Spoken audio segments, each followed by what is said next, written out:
इस वक्त आप देख रहे हैं हमारे स्टेज की ज़ीनत बनने वाले मेहमान वो फ़ॉरेन कंट्री से हैं, तो उनको हम इंशाल्लाह अरबी के अंदर उनका इस्तकबाल करने के लिए मैं अपने जामिया के सीनियर उस्ताद मौलाना उसैदुल्लाह साहब को दावत देता हूं कि वो स्टेज पर तशरीफ़ लाएं और आकर मेहमानाने गिरामी का तारुफ भी पेश कराएं और उनको उनके लिए हुस्न कलिमात का इज़हार करें।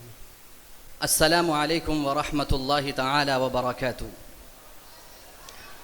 अंतुम कुल्लुकुम मबरूकून फ़ी हाज़िहिल हफ़्लतिल मयमूनतिल मुबारका, वलकिन लदैना ज़ुयूफ़ुन किराम अल्लज़ीना गादरू अवतानहुम व तरकू बुयूतहुम व कज़ालिक औलादहुम व अज़वाजहुम व अतौ हुना लिदअवतित तबलीग, फ़नहनु नुरहिबुहुम बिसमीमिल क़ल्ब। अहलन बिकुम व मरहबन बिकुम, नव्वरतुमुल मदरसत बिक़ुदूमिकुम।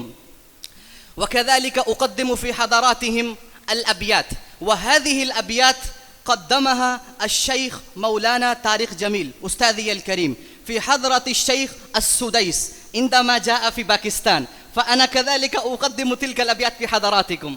ليتك تحلو والحياة مريرة، وليتك ترضى والآنام غضاب، فليت الذي بيني وبينك عامر، بيني وبين العالمين خراب، فإن صح منك البد فالكل هج، وما كل الذي فوق التراب تراب.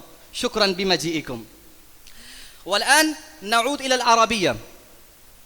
أتعرفون أيها الناس، عندما سافر القطار الأول بعد إعلان استقلال باكستان من الهند إلى باكستان، فذلك القطار كان مملوءا بالناس أحياء، ولكن عندما وصل إلى باكستان كان مملوءا بالناس أمواتا، قطعت أعضاؤهم وقطعت أيديهم وأرجلهم وضربت أعناقهم. بعد هذه الجهود المتطاولة المتواصلة نحن تحصلنا على هذه البلدة المستقلة الإسلامية.